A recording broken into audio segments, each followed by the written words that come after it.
on behalf of the team of Cornell Cooperative Extension Regional Dairy Specialists and Pro Dairy, we would like to welcome you to day 2 of our Net Zero for New York Dairies program. My name is Casey Havicus. I will be your host today, and I am one of the dairy management specialists at Cornell Cooperative Extension on the North Country Regional Ag team. And we will move right into our industry panel that is going to start with Forrest Watson. So Forrest is the equipment and crop manager of Mulligan Farms in Avon, New York, where they work about 3,000 acres of land and care for about 1,500 dairy cows. So Forrest is going to share with us some of the strategies that he's implemented on his farm. And Forrest, if you're all set, you can take it away. I'm here, if you can hear me. I can hear you, yep. All right. Hi, everyone. Forrest Watson with Mulligan Farm in Avon.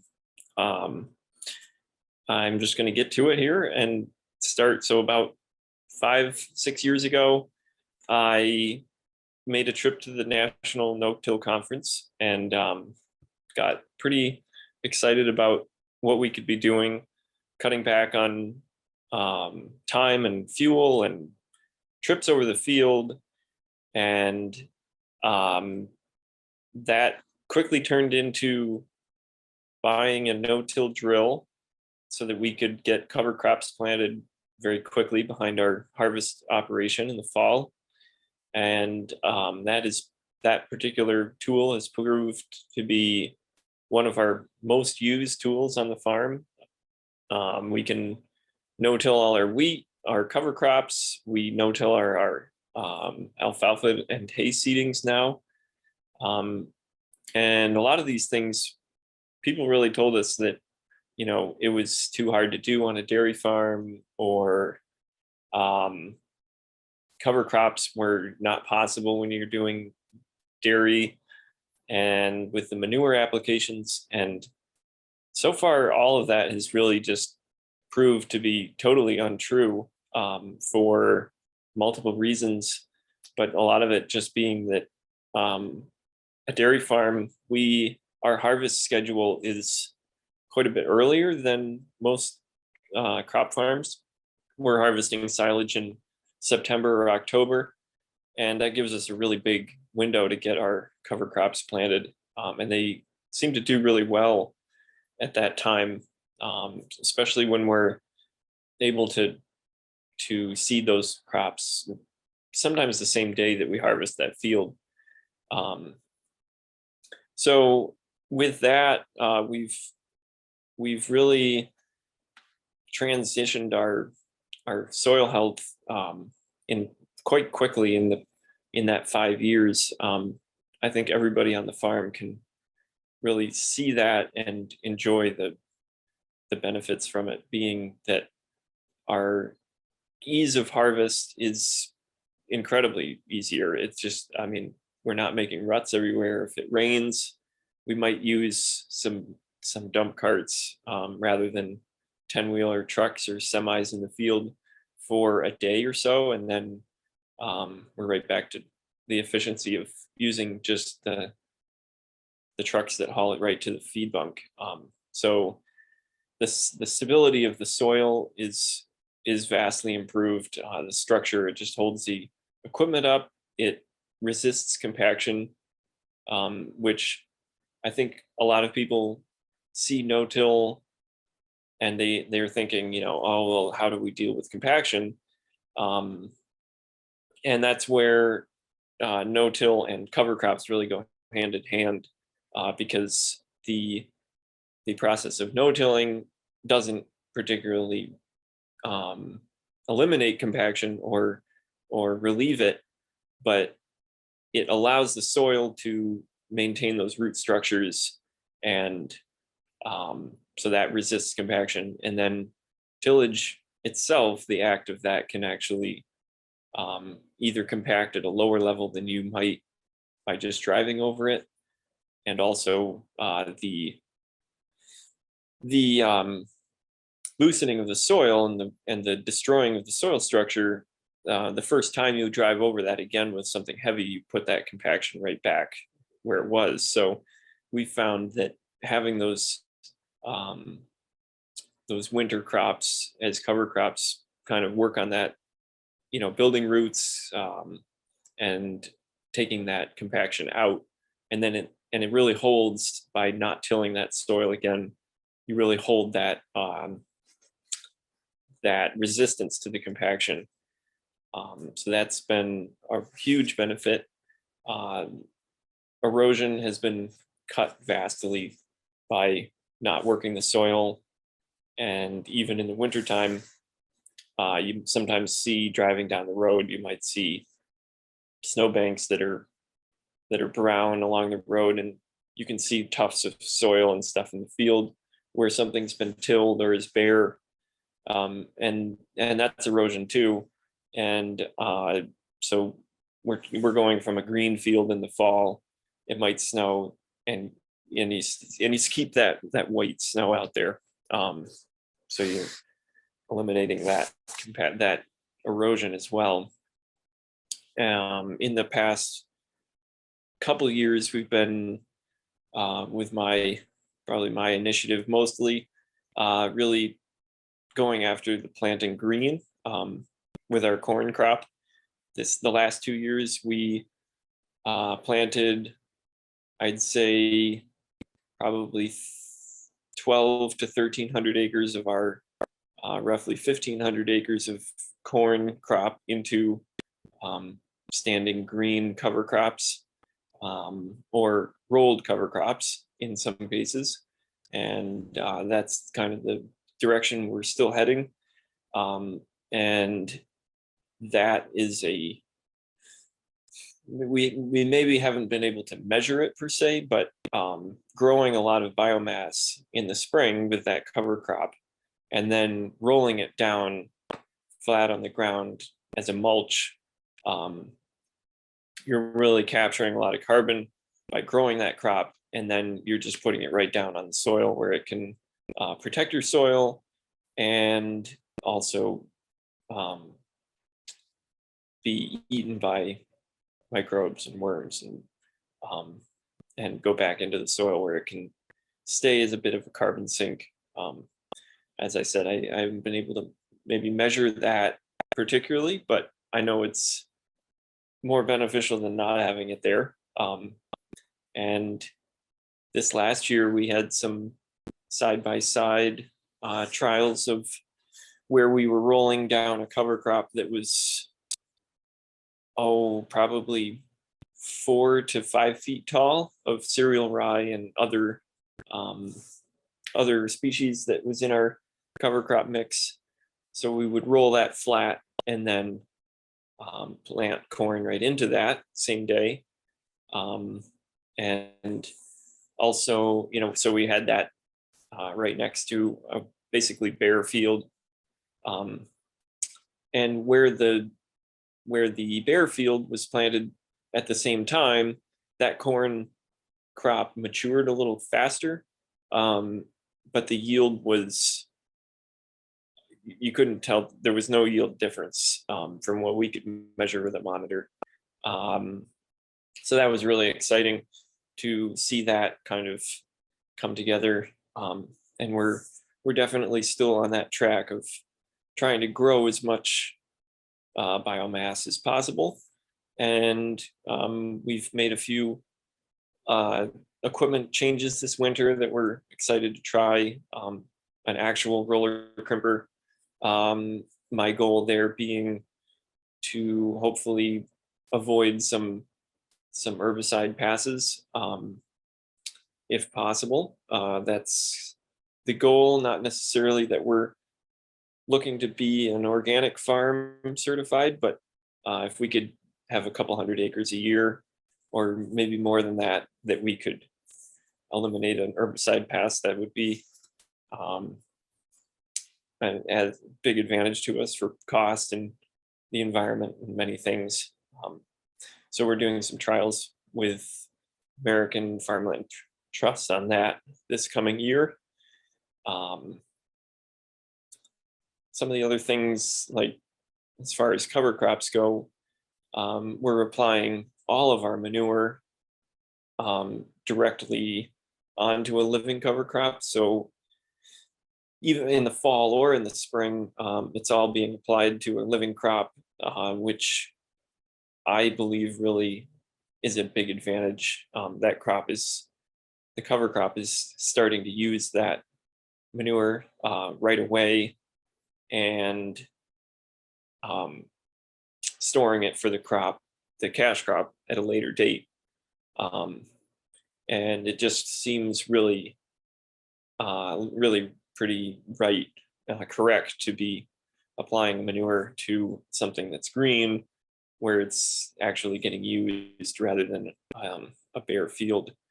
And that we've had, obviously much less any possible issues with runoff. That really, really helps that. And it also, if the soil is on the wet side in the spring, the living crop really helps us get across that field if we are kind of pushing the envelope on the early side of being able to spread manure. And so that's been a huge benefit as well. We're applying all of our liquid manure with a drag hose system. So we can cover, I think we can reach about maybe 1,500 acres with our drag hose direct from the farm, which has been a really big efficiency for us. Sometimes we'll hire somebody in that has a little bit more distance capacity than we do of our own equipment, but that's keeps trucks off the road and much more efficient. We actually calculated when this custom crew came in this last fall, they were burning, pumping manure 3 miles away from our home farm. They were using, on counting all their pumps, tractors, it was 0.0, I believe it was 0.025 gallons of diesel fuel per gallon of manure spread. It might have even been 0.0025. It was a very, very low number. And that was like, wow, okay, this is, you could never even think of getting that hauled on wheels that distance for that small amount of diesel fuel. So that was, all these little things add up to being a big efficiency and just a advantage to the farmer as far as cost and all of those things put together. I guess I could continue talking. I don't know if there's, maybe somebody else should be talking at this point. Let me know. Yeah, I think if you want to go for another 2 or 3 minutes, feel free, and then we can switch it over to our other panelists and then get into some Q&A. But if you are all set, then whatever works for you. Okay. Yeah. So as far as some other nutrient things, we've been using a NDVI camera for applying some of our liquid nitrogen fertilizer on our living corn crop. So that setup is right on our side dress fertilizer rig, and that will, once calibrated in the field you're in, will identify crop health basically, and via an algorithm that you set up, basically telling it what's your minimum, maximum, and concentration of fertilizer you're putting on, will help you vary that fertilizer rate across the field so that the highest yield potential areas sometimes don't need any fertilizer at all, because the fertility is so good in that area. So the machine may say, okay, I don't need to put any here. And then the medium health corn, it's like, okay, this might be a bit deficient in nitrogen. And so that will probably get the closest to your maximum rate. And then if you have a spot that's maybe drowned out, or has had some other injury, or is just really behind, it might not put any on that either. So it kind of spreads out your application in a way where your total amount on the field might be the same, but you're putting more where that crop is able to use it, and a lesser amount where it's not needed. And I think that's really been a pretty good efficiency for us too, saving petroleum products and time and fuel in the field. A lot of times you might not put any on a field if it might do a few passes, and if you're confident with it, you might go to the next field. So that's just another thing we've been working with. Okay, perfect. Thank you very much, Forrest. Now we're going to move along to Eric Jeremias. Eric is the program manager at EnSave Incorporated and a contractor on behalf of NYSERDA Agricultural Energy Audit Program. Yes, thank you. Good afternoon. Happy to have everyone, happy to be a part of this great event. So my name is Eric Jeremias. I am the program manager for a couple of NYSERDA agricultural programs I'm going to talk about today. One of them being the Energy Audit Program and the other a best practices. The first one I'll talk about is the Free Energy Audit Program. This program has been going on since 2016, and this audit program is designed to offer a no-cost technical assistance for producers, eligible on-farm producers. And we go over these, following types of farms, dairies, orchards, greenhouses. And in order to be eligible for this, you have to be a part of an investor-owned electric utility and pay the SBC charge. You'll be able to see the SBC charge on your utility bill. So if you know you're eligible, you pay into one of the big 5 utility companies in the state of New York, you are eligible to receive a free audit. Now, most other programs that get into incentives and grants, they may want to see an audit. So this program is kind of a stepping stone to future programs. And it's just a great starting point. So what we do is we inventory all stationary equipment used in your enterprise operation. We record all of the energy usage, your production. We go over all of that stuff in a report given to you, the producer, to review and then make necessary adjustments if needed. So a little bit more detail about the audit, what it entails. There's 2 different options. There is a comprehensive audit and a targeted audit. The comprehensive will cover everything within an operation. It's going to go over all of your facilities, all of your motors, anything that uses electricity, burns fossil fuels. We'll look at that. And then there's also a targeted option. If you know exactly what you're looking for, if it's renewable based, or if it's one system in particular, you don't need a comprehensive, you just want one focused area, we have an audit level for that as well. Now, what is an audit review? We follow the S612 type 2. That is a standard that we follow. And so we're basically looking at energy savings in the cultivation, protection, harvesting, processing of agricultural commodities, and then obviously all things needed for animals and animal products. And this table on the right is pulled right from the S612 standard. This is an overview of the components that will be reviewed: lighting, ventilation, refrigeration, drying, waste management, irrigation, and then a little bit deeper dive into what measures are recommended, what outcomes can be from looking at those components of your operation. So the comprehensive is all encompassing and will cover, as I mentioned, anything that uses electricity or consumes fuel on the farm. Now, once the audit is completed and given to the producer, we're not done there. Our program, the audit program, acts like a concierge. So we are a gateway to other programs. Once you have the audit report in hand and you've reviewed recommended measures that may not be recommended based on cost savings, the payback period, whatever you, the producer, are interested in doing, we'll be able to help you with next steps. And those next steps include utility programs, federal programs, different organizations that offer financing and grants. We have a lot of relationships with those entities, and we'll be able to kind of provide a one-stop shop. Next steps, requirements needed, checklist to get in hand. If you're going to go for a custom rebate, we'll be able to tell you what you need kind of ahead of time. And a little bit of the impact from this audit program. Like I said, most projects start with an audit.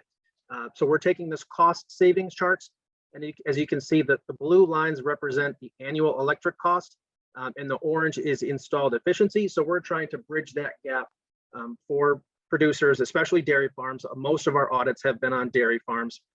And as you can see, that there is a huge annual electric cost, and we're trying to bridge that gap with efficiency savings.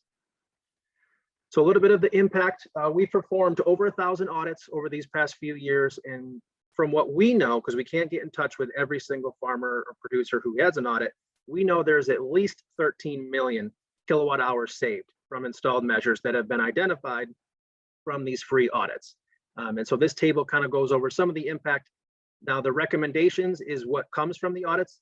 EnSave and NYSERDA do not do the audits themselves. They are performed by a third-party contractor. And so that third-party contractor, who also adheres to the S612, will make recommendations based on the measures, and then you go from there. I have a couple of New York farms that I'm going to give an update on. So Demco Farms in Lowellville, they had an audit performed a few years back, and what they ended up doing was they switched out all of their fans in their barns and LED lights, and they will save over 800,000 kilowatt hours over the life of the measures, and their payback was under 6 years. The implementation cost for this one project was over $400,000, and with utility incentives, they were able to get back about a little over 150,000. So there is some cost sharing measures. We understand it's not lost on this program and other programs. In order to install or implement some of these efficient measures, there is a high cost upfront. And so these utility incentives or rebates or grants, we have all that information, kind of helps to offset that initial load. Another farm that I'd like to point out is Ideal Dairy in Hudson Falls. They've had 2 audits done. And they redid their whole dairy operation. They installed plate coolers. They have LEDs on all their facilities, VFDs on all their pumps. And so a lot of their payback on their measures was under 3 years. So this farm was interested in expanding their capacity. They wanted to double their cows, from 1,200 to 2,400, and then an additional growth period to get over 3,000 cows over a 2-year period. And in order to do this, they needed to expand and grow. And so with this audit and these installed measures, they got incentives over $250,000 paid for their upgrade. So there is programs out there, there is funding out there to upgrade your measures whenever your operation, be it plate coolers, heat recovery units, chillers, pumps, fans, anything in your dairy operation that uses electricity, we can help save energy there. The other program that I'm the program manager for at NYSERDA offers is a best practice. And this is kind of an educational, informational program where we are committed to providing tools and resources that are used to boost productivity, improve operations, and save money, being the most important things. So this is more of a forward thinking, what's the best practice for milking cows? Is it robotics? Is it just your typical milk harvest? Whatever it happens to be, this program is dedicated on getting information, disseminating it, analyzing it. Electric tractors is a good example.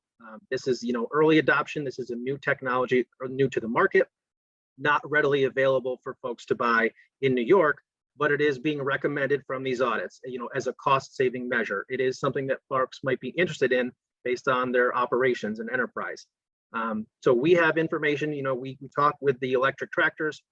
We kind of have some insight as to when we can expect shipment on the East Coast, and then what that also means for, maintenance and operational costs, since, it's a driverless thing and there's not a lot of manufacturers or retailers to go service.